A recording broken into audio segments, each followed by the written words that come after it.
right? That has a different effect on a young woman. If your dad's like that and you're a young woman, you're kind of more so like you kind of look for men that want to be that, right? You might be more attracted to men that assume positions of power, that are outspoken, that are leaders in their community, that do go and seek deference amongst the average male in their parameters, right?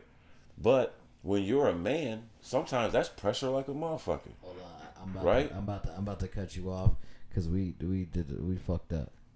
You know where we fucked up? I ain't never fucked up. What you talking about?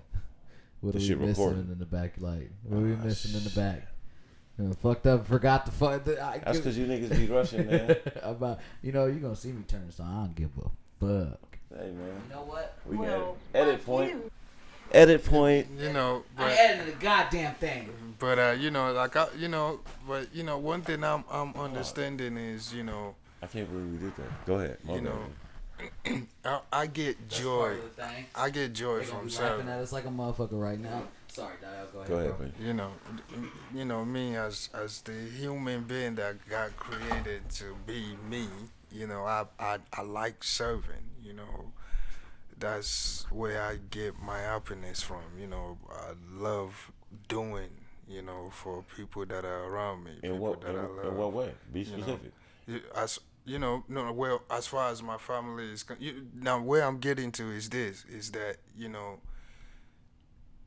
there's a point where, you know, I go through this phase, you know, where I feel like I'm not being recognized for your service? right? You know what I'm saying? And We then, talking in home or right, our right, community? right, right. Oh, in home. Okay, home, facts. you know. But then, you know, I have to question myself. You know, like, am I doing that shit because, you know, I want recognition, or am I doing that shit, you know, Because this is because what that's you what I doing. love. Right. I You know- love doing for my family. Do you That know is- what I feel like you need to do? The only thing I feel like you need to do is just take your ego out of it. Right, and that's where I'm getting to. You know what I'm saying? It's like I have to really question that. You know, I love serving my family. You know what I'm And saying? your family's never gonna. When they get older, they might show appreciation. Be like, I appreciate Bro. all the things you've done, and they most That's what likely I was will. getting to You know before what I'm you saying? cut me they, off. They, My bad, fam. That's what I was getting to. oh, go ahead. No, go ahead. I'm gonna let you finish. But that's what I was getting That, to. My bad. That's a simple fix. Just take your ego out of it. Stop looking for the recognition and know that it's already there. Your wife, your fiance, the recognition from your fiance alone is in she's taking care of and womaning up and is being stepmother to your children. No, matter of That's fact, appreciation. no, That's no, appreciation no, right strictly there. that. Just No, now- it's not. That's just now, one just form to of also say, appreciation. You know what she I'm shows saying? appreciation. Now, another weird thing that I do when she does that is I'll be like, oh, you know, I don't do that shit. So you no, say I know. thank you. I know you're You know Mr. what I'm Deflect. saying? Like you don't But- want nobody right, to do but anything then- for you, but but you want to do everything But for then everybody. again, you know, I get in my feelings about, oh, I'm Right. not being recognized, and she be like, yo, when I do recognize you, nigga, you be like, You don't wanna be you know, recognized. you're not Right, doing that shit for so recognition. nigga, you over here acting so- like a fiend. Hey, You so acting like what a the fuck is You wrong can't- with you- you? That's You know? that's one of them places where you can't have your cake and eat it too. Hey, so let me You gonna answer have one that real side quick of though, right? What I was gonna say, man, is in hindsight, when we say feel appreciated, you as a male household leader of the household that's making the proper sacrifices and being selfless in your leadership, as I know you are to be. Not saying that you're not meeting that or having that matched with the woman that you're about to marry. Shout out to sis. But I'll say this and I'll be quick. What I'm starting to realize is that in my brief stint of trying to make a blended family with children involved, I learned that, and in hindsight, I learned this in hindsight, that certain appreciations when you sit at that helm don't come like you would if you were individually in a relationship. You certain appreciations that you think are like, oh, they're gonna, man, if you're a good man and taking care of your family the right way, it's what they say about you when they lay you in the ground. Yeah. Because you have to build that kind of exterior, I think, because we don't get appreciated in that way. My nephew Nazir is a beautiful son, beautiful boy. I have the privilege of being around him when you're not there. When his parents are not there, I have the privilege of being around him. I was just about to say that. And one thing I'll say is that when he's a young man and he's starting to face this world, the way he navigates through things is going to be a reflection of how he has seen his father move, but the relationship and the love that he's built with you, to where it's just like, oh, that's part of the appreciation. Part of the appreciation is that, you know what I mean, if you keep doing what you're doing, chances are my niece ain't gonna be out here running around getting mistreated by foolish men and not having any self-worth, or thinking her self-worth is in her appearance or how many likes she gets. As men, as leaders of our tribes, that's really what our appreciation is the fact that, you know, taking the knowledge and the yeah, that you get a woman that can have anybody that decides, you know what, this is who I'm with, this is who I'm anchoring down with, and we doing this thing together. I want to have his last name. Like, and, you know, shit might sound like a lot coming from a nigga that's single, you know what I'm saying, with no chick, no children, but at the same time, I can recognize that just through my own past experience. Yeah, think about this. You're such a good man to her that she's willing to take on your children. That's huge. For a woman with no kids and a great career ahead of her, she could simply be like, I don't need that could be a deal breaker for a lot of selfish women.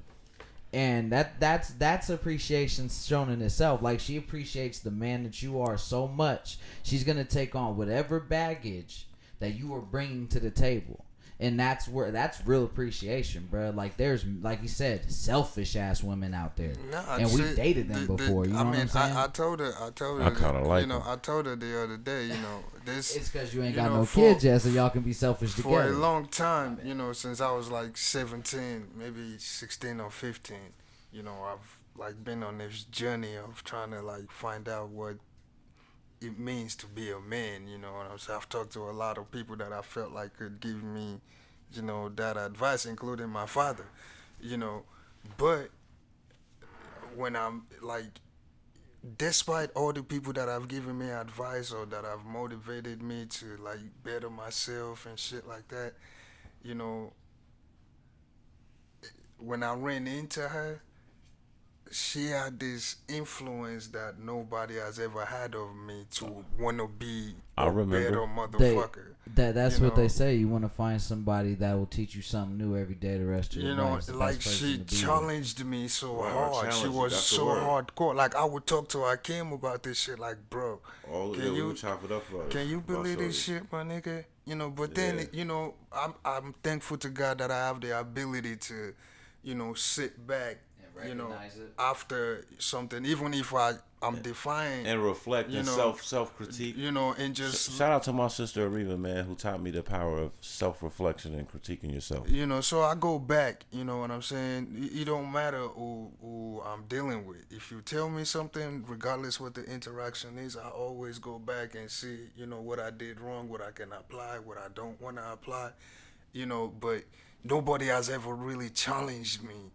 Like, I was running around, like, trying to, like, do better shit, you know, because I'm like, oh, I got to show this woman that I can do this. I got to, you know, and our challenge was, so it wasn't like she was, you know, and the crazy part was she wasn't pushing me like, oh, nigga, you don't have this and you don't have that, you know, or the finesse. She inspired you. Yeah, inspired. She inspired you to be somebody that you already had in you. You were already on a journey. I knew you. You were already on a journey for these things.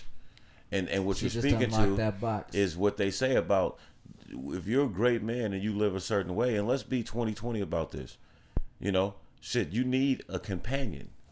Sometimes you need someone in companionship to re-inflate you as you walk out the door. Like, yo, we got this together. Yo, you're doing a great job. Yo, I recognize you. And sometimes it comes in other ways, you know what I mean? But sometimes it's just merely being in this woman's presence inspires you to do greater within yourself. Bruh. It sounds corny, but evidently the shit's true and the shit does happen. Right. So hold on, I got a funny ass segue right now, and it's perfect. No, I don't want to get off this yet. It's the same thing. Hold on, we're gonna keep it all here. Oh, well, then you ain't segueing that. It's just do your thing. My bad. Go ahead. It's funny as shit. Actually, no. You know what? I fucked up. Y'all finish what you saying, because what I'm about to do is gonna take it a little further. Okay. Y'all finish what y'all was talking about. No, I was gonna say, finesse. Finesse was so hard, my G. Mm-hmm. I furnished my apartment because of her. Right. And she didn't even come to the apartment to see this shit, nigga. But that's the thing right there. She didn't have to. You know what I'm saying? She knew what you did. She knew you leveled up, you upgraded. You know what I'm saying? That's all she wanted. She didn't need to see the place. She's like, oh, we got him a place. Oh, okay. You know what I'm saying? Nah, it's a beautiful thing when you can find a woman that makes you want to upgrade and uplift everything in your life. You know what I'm saying? It's a beautiful thing. And what was you gonna say, Kim? Because I'm about to ask this question. All right, I to wrap that up. How many of us don't do that on our side? How many of us get a woman that or entertain a woman that might be trying to do those things, and you just write her off as bougie, or you just write her off as materialistic.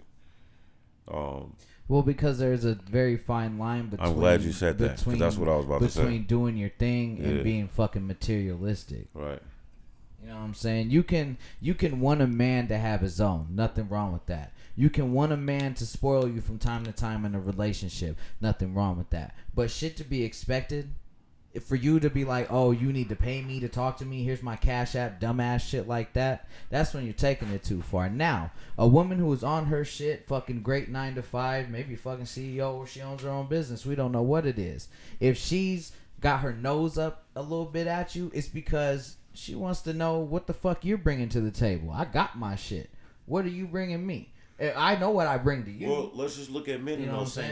A man in that same situation, you're dating and entertaining a certain caliber woman, so it's the same thing. Well, actually, no, because some of the men want the dumb little young chick for the trophy. They don't want the smart, sophisticated, beautiful woman. They want that trophy. They want the one that can't hold a conversation. My point is that you want what you want, and if you can obtain it, that's what you're gonna go for.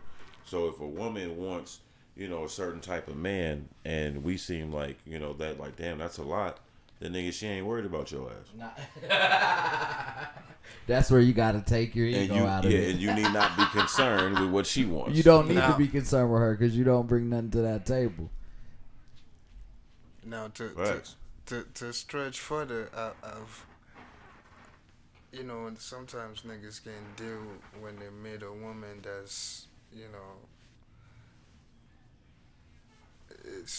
it's almost like where they get intimidated. They get intimidated by that shit. You know what I'm saying? Right. Because, again, I don't know. So that's what I'm saying with the old behind a good man is a great woman shit. I don't know why that shit don't go all the way the fuck around, because it almost seems like motherfuckers say that shit, concerning just women. Well, it's because people at home. People think like Neanderthal ass men that I should be smarter than women. I'm smarter than you. At no point should you outsmart me. At no point should you out hustle me. At no point should you intimidate me in any way, shape, or form. I am the man. I am supposed to be superior. That's the bullshit thinking of it. That comes from a sexist, old outdated That's the bullshit mindset, thinking of it. And that's where that term comes from. You have to take that shit out of it. You have to be willing to be like, all right, she makes more money than me. Stop being a fucking bitch about it. Take your ego out of it and combine your fucking salaries. It ain't she makes $200,000 a year and you make 70. No, you make 270 as a household. Niggas don't think like that. Some do. No, some do. I'm not. Let me rephrase. I say it's like a 60-40. 60% of niggas just ain't on that wavelength yet, where they can accept a strong woman who does better than, because there are strong women out there who will find a dude that has nothing and want to upgrade him. See something in him that's like, I could spend my life with this dude. Let me show him how to be better. You know what I'm saying? And a real man is gonna take that. Realize, like, I'm at a place coming from nothing, and she's giving me a chance to be something. You know what I'm saying? A lot of men ain't ready to take that back seat. A lot of men ain't ready to be like, I got all this from her. Period. If it wasn't for her, this wouldn't exist. A lot of men is, and they're too willing to, like, that's their lifeline. Like, I tell cats all the time, man, don't make sure you're not out here looking for a replacement for your mom that you're allowed to have sex with. You know what I'm saying? Like, nobody should be taking care of you as a man. No. Fully. That's not what I mean by upgrade. I mean by, I know like, that. I know that. I'm speaking to, like, how there's a thin line between like if you her need upgrading you. You're going to need a wardrobe. And like her taking care of you. Say you just got a new job. You need a whole new wardrobe. She going to bless you. Like, all right, I'm going to take you to the store. Remember that nigga that was working out the door at the job, and the girl asked him about some shit that nigga had on? Oh. And that nigga said, that nigga said, she said something like, yo, where'd you get this from? And that nigga response was, oh, man, I don't even know, man. A female got it for me. Yeah, man. No, he said, I don't know, man. My female got it for me. Everything I wear is all on a bitch, man. Nigga, I was just like, nigga, bro, you corny. Man, I felt so disgusted, my G. I know, we just looked at each other, man. Like, okay, what is wrong with this cat, man? Question I got for you. This is my. I was figuring like this gonna be hilarious. It just popped in my head, freestyle like a motherfucker. How's the wedding planning going? How's that? I've never been engaged or married or anything. We ain't trying to talk about no personal shit, right? What's going on right now? On the fly, you gonna put them on the spot like that? You know men don't know shit about wedding planning. Now sis gonna hear this shit, nigga. He don't know nothing. Damn, that nigga set you up, Dio. No. I already know. No. You know what?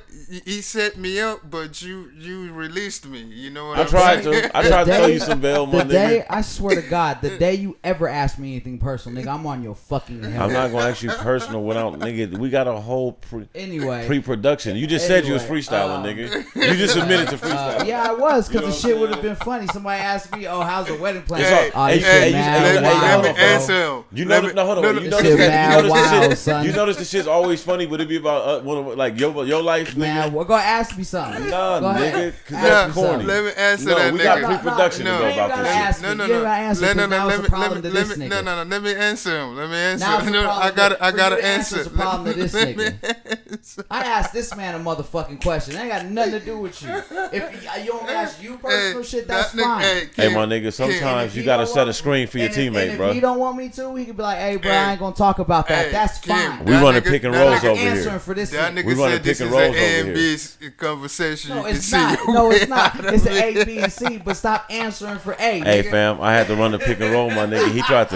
That nigga tried to give you a stop grenade. Answering for A, nigga. This nigga drove to the basket, nigga, with 4 on him and kicked it to you, nigga, with 2 seconds on the shot clock, nigga. Yeah. All I did was call timeout. Fam. Like, yo, we got that timeout.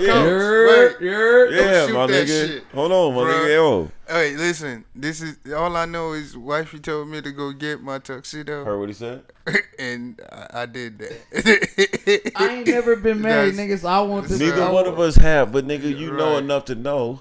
You know you what? ain't gonna know shit about your wedding either, nigga. We gonna be smoking weed and they gonna tell us when to go, nigga. Go. Nah, time to go, my nigga. If I'm spending money on that shit, I want to know something. Right. I want to at least know. The only thing I'm giving you credit. No, the only thing I'm giving Trey credit for, nigga, is I know that he's gonna know and have his hands on is the audio, nigga, and the production of this shit. Yeah, like other than that, listen, no. He ain't gonna know shit, nigga, like no other man, nigga. It's kind of weird if you do know. If you do know, hey, ladies, if you got to get married and this nigga's all in the details, that might be a red flag, nigga. you might wake up not allowed to go piss, nigga, without asking permission, nigga. If your man is all in the like color of the flowers and what the fucking bridesmaids is wearing, the nigga spending the money on it, why you can't know? Dre, I don't give a fuck. I don't plan shit. Okay, if there's one thing that the wifey know about me is I'm listen. He gonna forget and procrastinate. It's not even about forgetting. It's just I don't know what word to use. I get forgetful. so no. I'm not forgetful at all. I get so much into planning that I get confused. Okay. You know what I'm saying?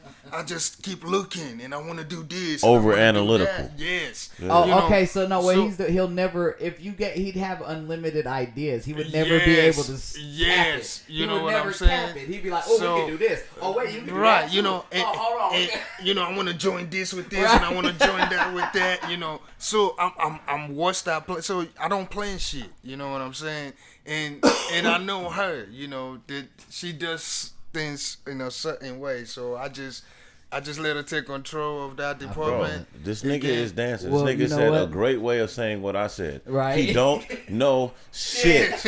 Okay? Hey, well, you know, if I got a question about his wedding, I'm calling sis. Right, I'm not asking him. You know what? Congratulations to you and sis on your engagement and upcoming wedding. I appreciate that.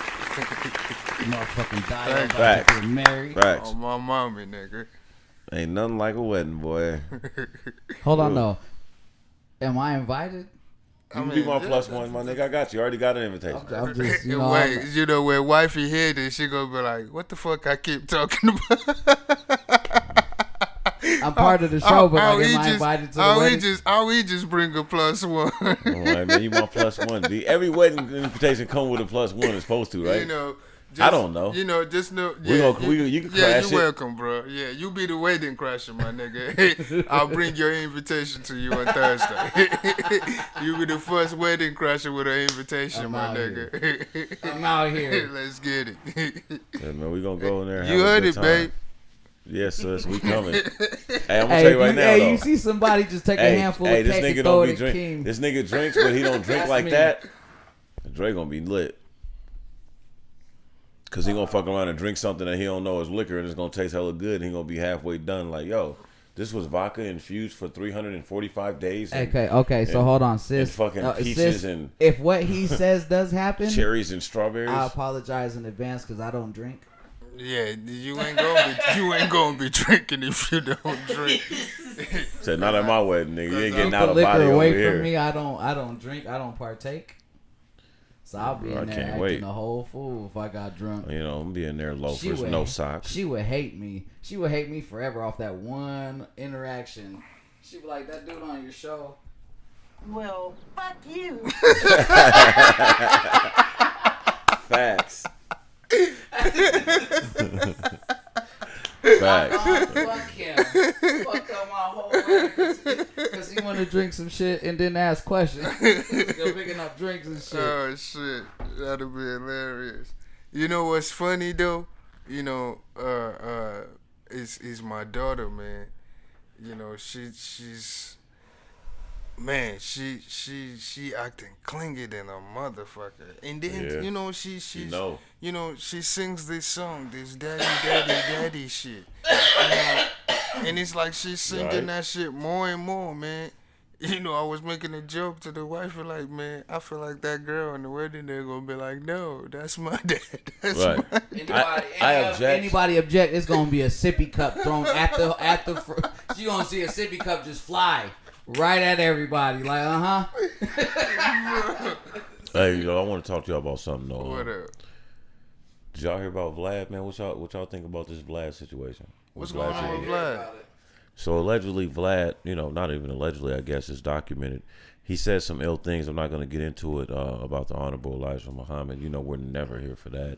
That's just still being hot on his ass? Yeah. So now it's gotten to the point where I seen on the way over here that cats like Lord Jamar, cats like My Son, cats like Godfrey, like they done turned on him like, yo, you need to rebuttal, because I guess he has shared with them allegedly in private that the reason why he hasn't done the rebuttal and admitted that he lied on on Louis Farrakhan. I said Elijah Muhammad. Yeah, but Louis Farrakhan. But the reason why he said the reason why he hasn't rebutted or rebuked his lie on or apologized for lying on the Honorable Louis Farrakhan is because his pockets hadn't suffered from it. Like basically the culture yeah, right. What the fuck? Hold on, bro. Basically, this is what allegedly was said, and basically like the culture hadn't held him accountable for it. So it hadn't affected his. No, this was recent, right now. He hadn't affected his bottom line. He was saying this didn't affect his bottom line. So now the pressure is turned up on Vlad, like, yo, fuck Vlad, ban Vlad, boycott Vlad until he come correct, because he likes to come out with his chest out and say, yeah, I'm a guest in this culture, and then, eat at the table. If you're a guest in my house and I tell you that you've offended me, you owe me an apology. Apologize. And if you're not willing to apologize, get the fuck out or get slapped, nigga. Bye. Okay, so you know how I feel about Vlad. Yeah, we already had this discussion. I mean, I ain't gonna go into it on that extent, but it's culture vulturing at its finest. It's like, right. That's white privilege right there. It's like, because it didn't affect my bottom line, I don't gotta apologize for shit. I will expose anything on here, and if I get my ass whipped, I'll sue. No, I'll create a narrative. Don't even go there yet. Stop. Don't go there. Expose is the wrong word, because he didn't expose anything. He lied. Not expose. He lied. No, I'm not talking about that. I'm talking about just whatever. Not expose. Like I said, you say some stupid shit, get your ass whipped, and you sue. No, but you getting hung up on that Rick Ross shit. That's coolness shit. I ain't talking about that. I'm talking about the fact that Vlad is a Russian Jew that loves to bring up the Holocaust and the family members that he lost. He loves to play on being a friend of our culture and understanding and being contrite about the struggles of black people. He self-admittedly says, "Oh, yeah, I am a culture vulture," right? Not only that, but not to cut you off real quick, you also have to add the fact that the nigga was against the reparation, and you should hear the dumbass point that he gave. But I want to stick to the subject matter strictly of what we're talking about, because the counter to that is Vlad, when he was friends with Nick Cannon, and all of a sudden when Nick Cannon said some things that ruffled some Jewish people, Jewish Americans especially, feathers. Turned his whole back. No, I don't know about all that, but what he did say is, when asked about him, was that, oh, well, Nick and I need to have a conversation. Now this is after. Hold on. This is after Vlad admittedly saying several times that he's atheist. So my question to you all is, how does an atheist person, whether they're Jewish, whether they're Muslim, whether they're whatever, I don't care where they're from, who they are, how does a person that claimed to be atheist and shoots down religious claims now all of a sudden be offended by someone that says something allegedly anti-Semitic? First of all, it's like, who the fuck are you to say anybody needs to sit down and have a conversation with you? You're not an OG in this motherfucker. You are a podcast out. What would you call him? Well, let me play devil's advocate real quick. He's a self-made millionaire, right? Whether he's a guest in this culture or not, this culture has made him a self-made millionaire, and he is a Jewish person that comes from a culture, but what I'm and a saying people is that have been oppressed and systematically murdered. So that's who he is when speaking about anti-Semitism. But that's not the point I'm getting at. That devil's advocate kind of, I don't know what you was getting at with that. Because you said, who is he? I'm describing. But what who I'm he is saying, no. But like, who are you? You ain't no like trick in Detroit. I gotta check in with. Well, who are you that I have to? We need to have a No. You're not a power like that. I need a Nick Cannon. We're talking about. I'm not talking about Joe Blow. And Nick Cannon don't need to have a conversation with you. I think that you're taking it from a power move, and I'm talking about the basis, like I stated before. They were friends. They were open friends. Like people knew that they had a friendship. I get what you're saying. Friends. We need to talk, because if you're my friend, I need to see where the fuck you're coming from. Right. It'd be like if you got a white friend that in a video pop up and him calling, he's doing a Justin Bieber singing One Last Lonely Nigga. I gotta know what the fuck. And you're like, yeah, I'm not gonna shit on him. I'm not gonna just diss him publicly right now. That's an extreme example.